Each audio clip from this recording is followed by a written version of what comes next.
What pro tips or wisdom would you give to viewers who often real estate investors struggle with how to organize all that? It is systemic in real estate. We deal with a lot of people that are already in real estate in some fashion or another, and they add land to their discipline or their asset class.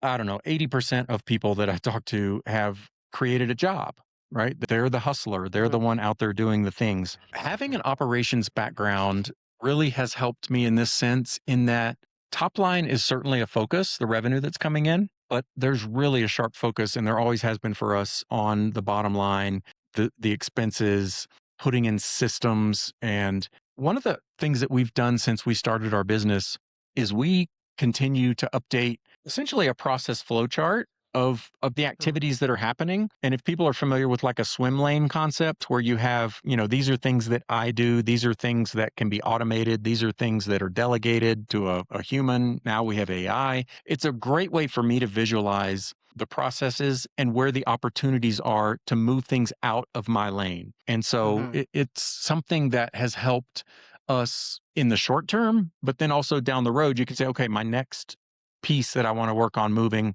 in the land business, it's really pretty simple in terms of the end to end process flow. There are also, as with most real estate asset classes, there are a lot of land specific systems. And so we do a lot of direct mailing outreach. Well, there are systems where you can do that kind of one time, set it and forget it, and let it meter out over months or weeks or however you want to do it. And so we leverage a lot of systems like that. We also leverage humans. Easy things are realtors. They're commission based. We can, use that without any upfront out of Right. pocket expense. Title companies, very similar, right? They do a lot of the heavy lifting in terms of due diligence, title insurance, escrow type services.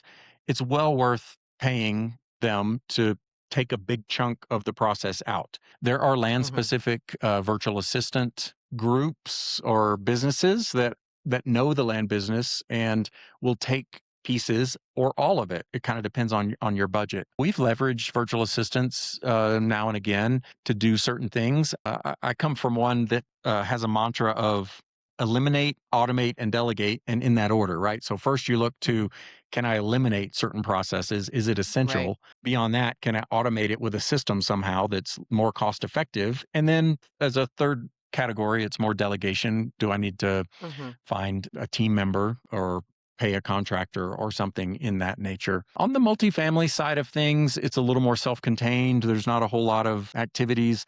If we do a lot of marketing, we might leverage graphic designers or people to be hands-on in our social accounts or things like that are more tedious or repetitive type tasks. Those are easy targets. A lot of people are probably familiar with Dan Martell and the buy back your time Mhm. concept. There's variations of all of that, but it's essentially, where is my time best suited?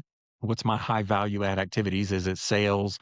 Is it some type of strategic analysis or things like that? And then other things, find an outlet for something or someone that's got more passion even about a certain task. And that's been our philosophy. It's still, if I'm honest, it's something that I struggle a lot with. Like I like to have my hands on a lot of things, even if I know I'm not the best person to do it. It's just, Mhm. it's something that I have, we've hired a contractor, a few people, and you don't have a good experience. And so it is a hard hurdle for a lot of us to get over. It's something that I have to intentionally work on.